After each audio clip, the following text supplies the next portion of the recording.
Hi guys, welcome to my channel. कैसे हैं आप लोग? तो शुरू करते हैं हम लोग अपना आज का वीडियो होने वाला है हमारा इस बात के ऊपर कि कैसे इंडिया में लिंग्विस्टिक इश्यूज स्टार्ट हुए, है ना। क्या क्या उनका इम्पैक्ट रहा, कैसे वो आज भी चल रहे हैं, क्यों वो रुक नहीं रहे हैं, और कौन कौन सी कमेटीज़ आई, है ना। गांधी ने क्या कहा, बी आर अम्बेडकर ने क्या कहा, श्यामा प्रसाद मुखर्जी ने क्या कहा, इन सब चीज़ों के बारे में हम लोग बहुत अच्छी तरीके से चर्चा कर लेंगे। तो हम लोग शुरू करते हैं अपना आज का वीडियो, है ना। बात है फ्रीडम स्ट्रगल की। फ्रीडम स्ट्रगल के टाइम पर क्या था, लोगों को मोबिलाइज करने के लिए जो कांग्रेस पार्टी थी, गांधी जी थे, और जो बड़े बड़े लीडर्स थे, उन्होंने वर्नेकुलर लैंग्वेजेस का सहारा लिया। वो कैसे लिया? जैसे हम लोग तमिलनाडु का अगर एग्जांपल लें, तो तमिलनाडु में अगर मान लो लीडर गए, वहाँ पर हिंदी लोगों को आती नहीं है, और फॉरेन लैंग्वेज जैसे इंग्लिश वो हम यूज़ कर नहीं सकते हैं। तो रास्ता क्या बचता है? वहाँ की वर्नेकुलर लैंग्वेज को यूज़ करना, जैसे तमिल। तो वहाँ के लोग तमिल में बोलते थे, भाषण दिया करते थे, और उससे क्या था कि जो मास मोबिलाइज हुआ करता था, है ना, मोबिलाइजेशन ऑफ मास हुआ करता था। लोगों ने बढ़ चढ़ के पार्टिसिपेट किया फ्रीडम स्ट्रगल में, है ना। तो ये एक चीज़ थी। सेकेंड चीज़ क्या थी, कांग्रेस पार्टी ने देखा कि इस तरीके से लोग मोबिलाइज हो रहे हैं, तो 1920 में नागपुर सेशन जो हुआ, उसमें ये चीज़ बोल दी कि जब हम आज़ाद हो जाएंगे तो उस टाइम पर हम लोग जो वर्नेकुलर लैंग्वेज हैं उसके लिए एक सेपरेट प्रोविंस बना देंगे, है ना। जैसे तमिलियंस के लिए अलग, तेलुगुस के लिए अलग, कन्नड़ के लिए अलग, इस तरीके से उन्होंने बोला, है ना।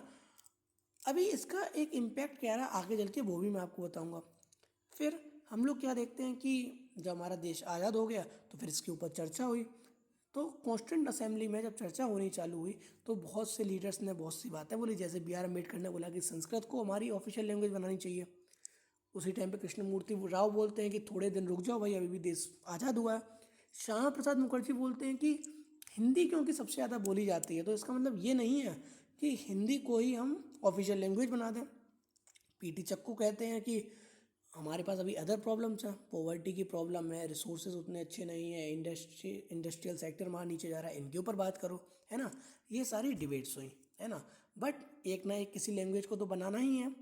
तो क्या ये चीज़ मानी गई, जो कॉन्स्टिट्यूंट असेंबली के द्वारा ये चीज़ बोली गई कि एक काम करते, जो इंग्लिश है उसको और हिंदी को फ़िलहाल के लिए हम लोग ऑफिशियल लैंग्वेज बना देते हैं।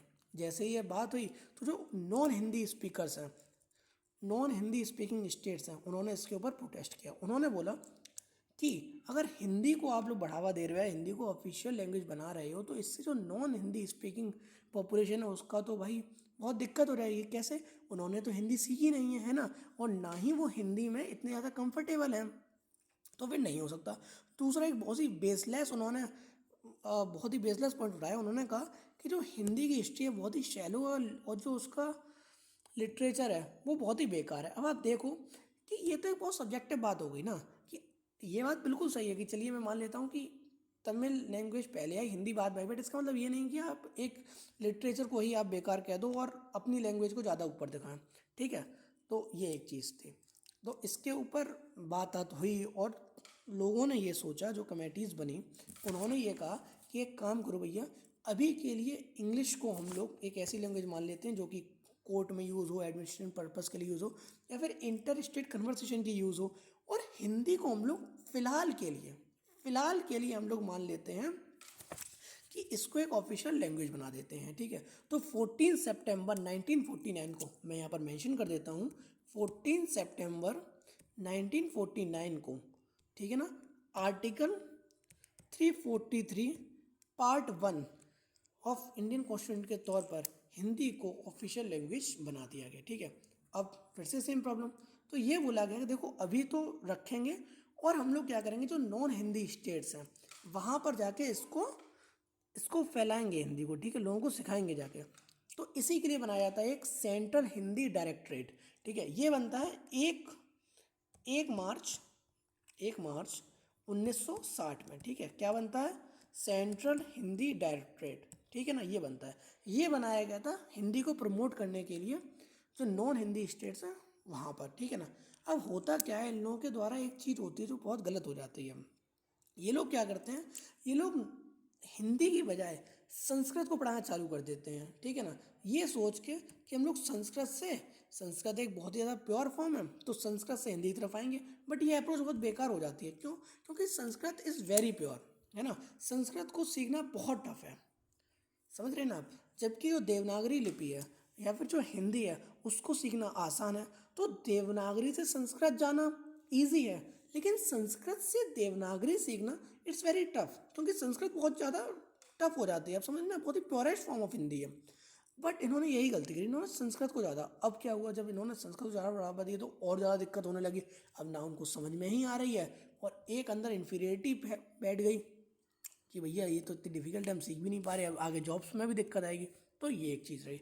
इसीलिए जो सी राजगोपालाचारी उन्होंने बोला कि Hindi is as foreign to non Hindi speakers as English is for Hindi speaker. ये बहुत एक छोटी सी लाइन थी, लेकिन इन्होंने देखी कितनी बड़ी बात कर दी।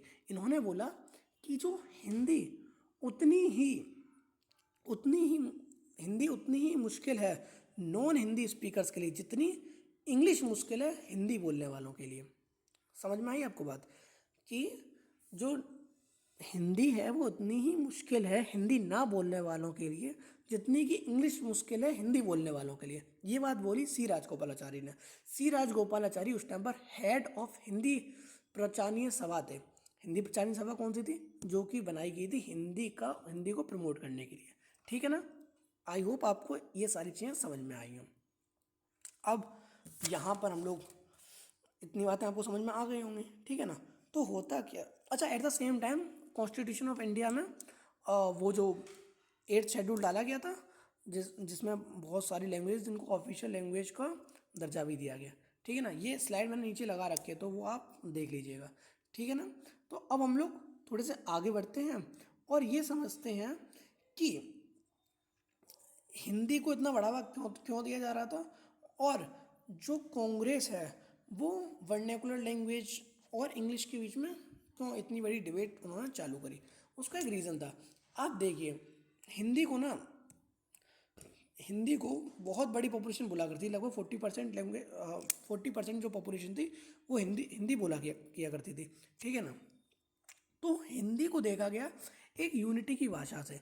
जैसे कि आप कहीं भी जाते हैं, जैसे आप जाओ कि आप जैसे अमेरिका गए या फिर यूरोप में, जैसे वहाँ पर फ्रेंच में जाते हैं, जर्मनी, तो वहाँ पर आप देखो कि उनकी एक लैंग्वेज है। ठीक है ना। तो वो जो एक लैंग्वेज होती है ना, वो एक पूरे देश की यूनिटी के लिए आ जाती है ना। अब अपने इंडिया में आप जैसे देखते हैं, ठीक है ना। अब आप जैसे इंडिया में देखिएगा, इंडिया में हर स्टेट की एक अलग अलग लैंग्वेज है। जैसे कर्नाटका में कन्नड़ बोली जाती है ना, तमिलनाडु में तमिल बोली जाती है, तेलंगाना में तेलुगु बोली जाती है, ऐसे ही आंध्र प्रदेश में, है ना, उड़ीसा में उड़िया बोली जाती है, कश्मीर में डोगरी वगैरह बोली जाती है, पंजाब में पंजाबी बोली जाती है ना, और राजस्थान में राजस्थानी हो गई, बिहार में भोजपुरी हो गई, है ना, भोजपुरी हो गई, या फिर मिथिला भाषा हो गई, इनको बोला जाता है। फिर यहाँ की अलग अलग भाषा है ना, नॉर्थ ईस्ट की देखी जाए तो इन सब की अलग अलग भाषा है।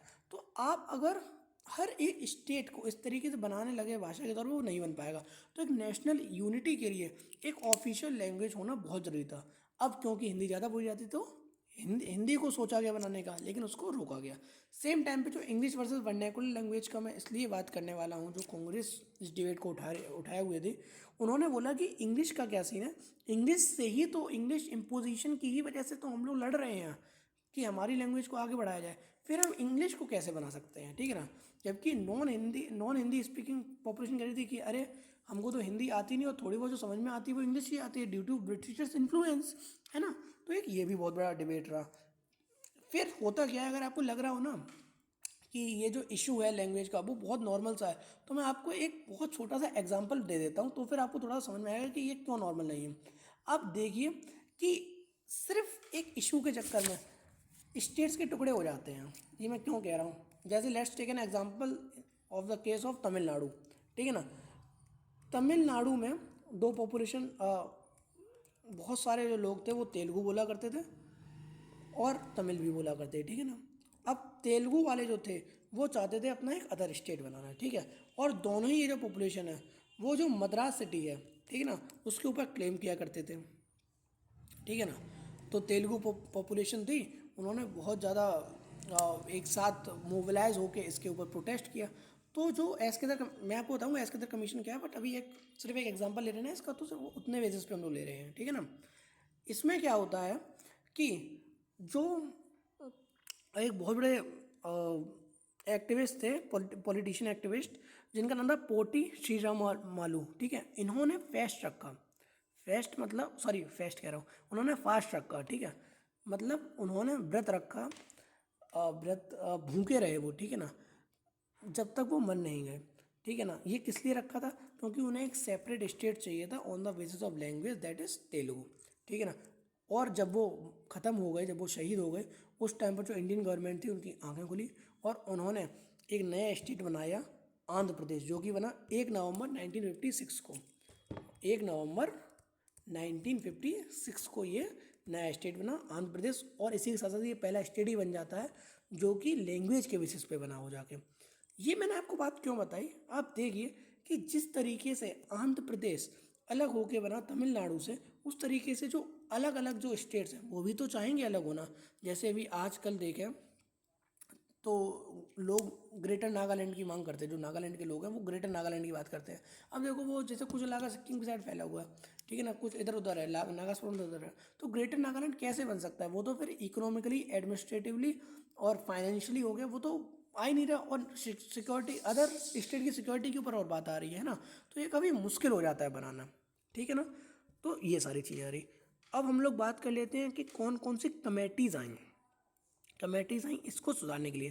तो जो पहले कमेटी आती है वो थी एस्केदर कमीशन, ठीक है ना, जो कि आई, एस्केदर कमीशन आई 1948 के टाइम पे, एस्केदर कमीशन 1948 के टाइम पे आई। वो इसीलिए आई थी कि क्या हमें लैंग्वेज के बेसिस पे प्रोविंसेस बनाने चाहिए। तो उनकी एक रिपोर्ट आई जिसने बोला कि ये सही डिसीजन नहीं रहेगा कि हम लोग लिंग्विस्टिक बेसिस पे प्रोविंसेस बनाएं, ठीक है ना। कैसे बनने चाहिए, तो वो बनने चाहिए कि जियोग्राफिकली, फाइनेंशियली और एडमिनिस्ट्रेटिव, अगर कोई रीजन सही है तो बनाना चाहिए। जैसे अब देखिए जियोग्राफिकली देखिए, ठीक है, अभी जोग्राफिकली ऐसे जैसे ग्रेटर नागालैंड की बात हो रही है, वो अलग अलग पार्ट्स में है, ठीक है ना। तो आप देखो जोग्राफिकली वो एक साथ नहीं है, तो उसको ग्रेटर नागालैंड बनाना बहुत मुश्किल है, ठीक है ना। ऐसे ही फाइनेंशियली, अभी अगर कोई कहे कि एक प्रदेश है, उसे सिर्फ इस बेस पे बना दो कि वो तेलुगु स्पीकिंग है, फिर तमिल स्पीकिंग है, but at the same time उनके पास इतने रिसोर्सेज ही नहीं है कि वो फाइनेंशियली अपने आप को सस्टेन कर पाए, तो वो भी गलत है। At the same time administratively, ठीक है, अगर उसको एडमिनिस्ट्रेटिवली हैंडल करना मुश्किल पड़ रहा है तो फिर वो एक स्टेट ज़्यादा टाइम तक सस्टेन नहीं कर पाएगा और वो टूट के बिखर जाएगा, ठीक है ना।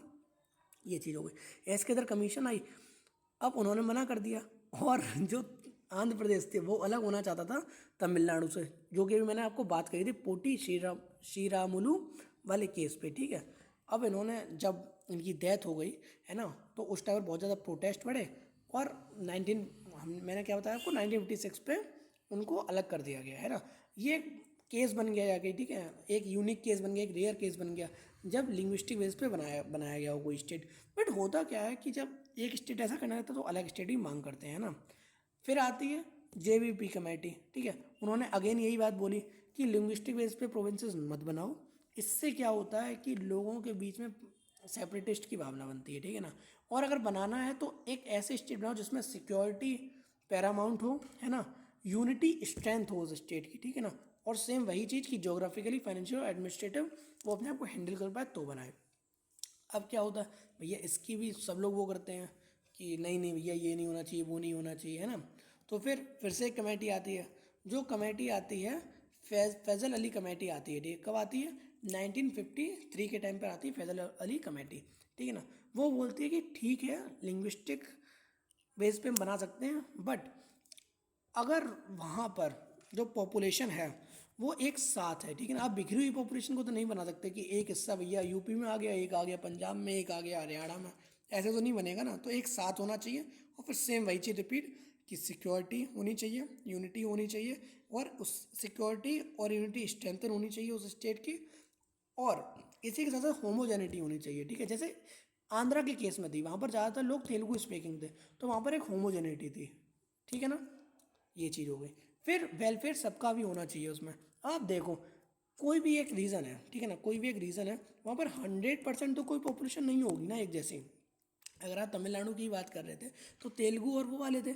ऐसे ही आप अगर यूपी की बात कर लें तो आप देखोगे अलग अलग रीजन्स में अलग अलग भाषा, कहीं अवधी बोली जाती है, कहीं बुंदेलखंडी बोली जाती है ना, कहीं ब्रिज भाषा बोली जाती है। ब्रिज ये डायलैक्ट एक्चुअली हिंदी की, ठीक है। तो आप देखो अलग अलग डायलैक्ट के बेसिस पे भी हम लोग बांट सकते हैं, है ना। एट द सेम टाइम अगर आप यूपी की ही बात करें तो बहुत सी जगहों पे उर्दू भी बोली जाती है, बहुत सी जगहों पे हिंदी बोली जाती है, बहुत सी जगहों पे कोई इंग्लिश बोलता है, पर जब कुछ नहीं बोलते तो वो एक अजीब सा ही वर्ड बोलने लगते हैं, ठीक है ना। जैसे जैसे अब मैं जैसे मैनपुरी का हूँ, ठीक है।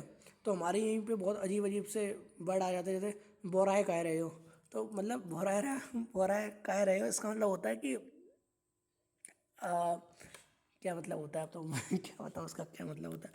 बोराए रहे हो का मतलब होता है कि क्यों, मतलब इतने तुम पागल क्यों हुए जा रहे हो, समझ रहे हो ना। तो अब ये चीज़ कौन सी भाषा में आ गई भाई, कहीं भाषा में नहीं है, ये तो लोगों ने बना दिया ना अपनी साइड से। तो एक ये चीज़ हो गई। तो यही सारी चीज़ें हैं। इस तरीके से आप देखिए कि क्यों सिर्फ एक लैंग्वेज के बेस पे स्टेट्स डिवाइड हो जाते हैं। कैसे वही लैंग्वेज एक टाइम पर नेशनल यूनिटी की बात किया करती जब हमारा फ्रीडम स्ट्रगल बनना था, और वही आज लोगों के बीच में कॉन्फ्लिक्ट का कारण बन गई है, ठीक है ना। अब एक दो हम लोग केस देख लेते हैं। जैसे आजकल महाराष्ट्र में चल रहा है, जहाँ पर नॉन मराठियों को परेशान किया जा रहा है, उन्हें पीटा जा रहा है। और सेम चीज़ कर्नाटका में भी हो रही है, जहाँ पर नॉन नॉन हिंदी जो हिंदी स्पीकर्स हैं उनके साथ बदसलूकी करी जा रही है, या फिर जो नॉन कन्नड़ स्पीकर्स हैं उनके साथ बदसलूकी करी जा रही है। तो ये बहुत गलत चीज़ है, क्योंकि जिस तरीके से आपको कम हिंदी आने से आप कम हिंदुस्तानी नहीं हो जाते, उसी तरीके से आपको कम कन्नड़ आने से आप कम कर्नाटका के नहीं हो जाते, या फिर कम मराठी आने से आप महाराष्ट्र के नहीं हो जाते हो, ठीक है ना। तो ये बात लोगों को समझनी चाहिए। लैंग्वेज एक माध्यम है बात करने का, अपने इमोशंस को एक दूसरे के साथ व्यक्त करने का, है ना। लेकिन जब आप इसको, कुछ नैरो माइंडेड लोग इसको नेशनल यूनिटी से ऊपर बना देते हैं ना, तब ये सारे कॉन्फ्लिक्ट्स स्टार्ट हो जाते हैं। मेरा यही मानना है। अब आप खुद देखिए कि अगर हम लोग गुजरात का ही एग्जांपल ले लें, ठीक है ना। तो गुजरात के कुछ हिस्से में गुजराती ही बोली जाती होगी, जो हिस्सा थोड़ा सा महाराष्ट्र की तरफ आ रहा है तो वहाँ पर महाराष्ट्रियन मराठी भाषा ही बोली जाएगी। जो राजस्थान की तरफ थोड़ा सा हिस्सा, वहाँ पर राजस्थानी ही बोली जाएगी, कोई अदर लैंग्वेज ही बोली जाएगी। अब वहाँ पर हर कोई एक दूसरे से इस बात के ऊपर लड़ने लगे गुजरात के अंदर कि नहीं नहीं भैया आप गुजराती ही बोलो।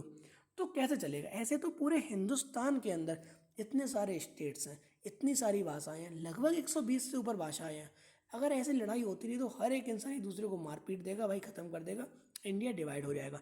तो for the sake of unity please आप इन चीज़ों से आगे बढ़िए, और आप समझने की कोशिश करिए कि लैंग्वेज, हाँ मैं मानता हूँ कि लैंग्वेज आपके कल्चर को बढ़ावा देती है ना। आप किस तरीके से रहते हैं उस चीज़ को डिफाइन करती है। बट आप ये भी समझिए कि सिर्फ लैंग्वेज ना आने की वजह से आप किसी के ऊपर हाथ ना उठाएं। आप उसको सिखाने की कोशिश करें, वो एक अच्छी चीज़ है, ठीक है ना। लेकिन आप उस पर इम्पोज ना करें वो चीज़, बस मेरा यही मानना है। इसके अलावा मैं आपको बताना चाहता हूँ एक और चीज़ के बारे में, जो कि थ्री लैंग्वेज फार्मूला आया था, जिसमें ये बोला गया कि लोगों को इंग्लिश सीखनी चाहिए क्योंकि वो वर्ल्ड लैंग्वेज है, लोगों को हिंदी सीखनी चाहिए ताकि नेशनल यूनिटी की बात हो सके, और एक वर्नेकुलर लैंग्वेज, जैसे अगर आप तमिलनाडु के हो तमिलियन सीखो, छत्तीसगढ़ को तो छत्तीसगढ़ी सीखो, ठीक है ना। ये थ्री लैंग्वेज फार्मूला था, इसका मैंने दे रखा है। अब इसके भी ऊपर कुछ लोगों ने लड़ाई वाई चालू कर दी। जैसे तमिलनाडु ने कभी भी ये जो थ्री लैंग्वेज फार्मूला है ना उसको कभी फॉलो नहीं किया, ठीक है। उनका कहना था कि हमारे यहाँ जो टू लैंग्वेज फार्मूला है वही काम कर रहा है, हम इंग्लिश सिखाएंगे लोगों को, तमिल भाषा सिखाएंगे, ठीक है ना। इसी की वजह से आप देखोगे जो सेंटर की तरफ से आने वाली 300 करोड़ की जो फंडिंग है वो रोक दी गई थी, ठीक है ना। तो आप देखिए कि इस तरीके के भी इश्यूज हमारे यहाँ देखे जा रहे हैं। अब हम नीचे वाली आपको कुछ स्लाइड्स दिखा देते हैं। यहाँ पर कुछ स्टेट्स और यूनियन टेरिटरीज दी गई हैं, ठीक है ना। जैसे आंध्र प्रदेश में आप देखते हैं कि तेलुगु भाषा ही बोली जाती है, उर्दू भी बोली जाती है, तमिल भी बोली जाती है, कन्नड़ भी बोली जाती है, और उड़िया भी बोली जाती है। अब आप खुद देखिए कि इतनी सारी भाषाएं अगर बोली जा रही हैं तो आप किसी एक भाषा के तौर पे लोगों को नहीं बांट सकते हैं, ठीक है ना। और आप ये हर किसी में देखना, ये मैंने इस तरीके से बनाई है ये स्लाइड कि इसमें जो अलग अलग जो भाषाएं हैं, जैसे छत्तीसगढ़ में हिंदी, उड़िया, बंगाली, तेलुगु, मराठी बोली जाती है। अब देखो 5 तो मैंने यहाँ लिख रखी है, इसके अलावा बहुत सी भाषाएं बोली जाती होंगी इन इन जगहों पे, ठीक है ना। और इनका अगर आप यहाँ से देखेंगे ना तो जैसे मैंने आपको बताया गुजराती है, तो गुजराती के आप आसपास वाले स्टेट्स देख लो, ठीक है, उनका कोई ना कोई इम्पैक्ट गुजरात पे आया ही होगा, ठीक है ना। सेम तेलंगाना के पास जैसे महाराष्ट्र पड़ा है, छत्तीसगढ़ पड़ रहा है, उड़ीसा पड़ रहा है, आंध्र प्रदेश पड़ रहा है, या कर्नाटका पड़ रहा है, तो आप देखो जो उसकी जो मोस्ट स्पीकिंग पॉपुलेशन होगी ना, मतलब जो लैंग्वेज बोली जा रही होगी, वो कहीं ना कहीं इनसे इन्फ्लुएंस होंगी, ठीक है ना। ये आप देख लीजिएगा, ठीक है ना। ये मैं आपको धीमे धीमे से आगे ले जा रहा हूँ, तो आप इसका अगर चाहें तो स्क्रीनशॉट ले सकते हैं, ठीक है ना। ये चीज़ फिर 8th शेड्यूल में देख लेते हैं। 22 भाषाएँ आती हैं। असमीज़ है, बंगाली है, गुजराती है, हिंदी है, कन्नड़ है, कश्मीरी है, कोंकणी है, मलयालम है, मणिपुरी है, मराठी है, नेपाली है, उड़िया है, पंजाबी है, संस्कृत है, सिंधी है, तमिल है, तेलुगु है, उर्दू है, बोडो है, डोगरी है, मैथिली है, संतली है। ये हमारी 8th शेड्यूल के अंदर आती हैं 22 लैंग्वेजेस। इसके अलावा क्लासिकल लैंग्वेज हैं कुछ, वो भी 11 हैं। जैसे तमिल है, संस्कृत है, तेलुगु है, कन्नड़ है, मलयालम है, उड़िया है, मराठी है, पाली है, प्राकृत है, असमीज़ है एंड बंगाली है। ऑफिशियल लैंग्वेज कमीशन जो आई थी, ठीक है ना, मैंने आपको वो बता दिया। 3 लैंग्वेज फार्मूला मैंने आपको बता दिया। एस के कमीशन मैंने आपको बता दी। JBP कमेटी आपको मैंने बता दी। द फजल अली कमीशन मैंने आपको बता दी। फिर यहाँ पर कुछ डेज मैंने दे रखे हैं। इंटरनेशनल मदर लैंग्वेज डे कब होता है, जैसे 21 फरवरी को होता है, क्यों होता है वो यहाँ पर लिखा हुआ है। फ्रेंच लैंग्वेज डे कब होता है, चाइनीज़ लैंग्वेज डे कब होता है, इंग्लिश, और ये सारी चीज़ें लिखी हुई हैं। इनको आप लोग पढ़ लीजिएगा। ये इस तरीके की स्लाइड है, ठीक है ना। और यहाँ पर मैं अपना पोस्टर लगा देता हूँ। तो थैंक यू वेरी मच इस वीडियो को देखने के लिए। थोड़ी सी बड़ी वीडियो हो गई, लेकिन आई होप आपको ये इन्फॉर्मेटिव लगी होगी। एंड आप बताइए कि आपको अगला वीडियो किस टॉपिक पर चाहिए, ठीक है ना। Thank you very much. Thanks for watching. Stay tuned for upcoming videos. Bye bye.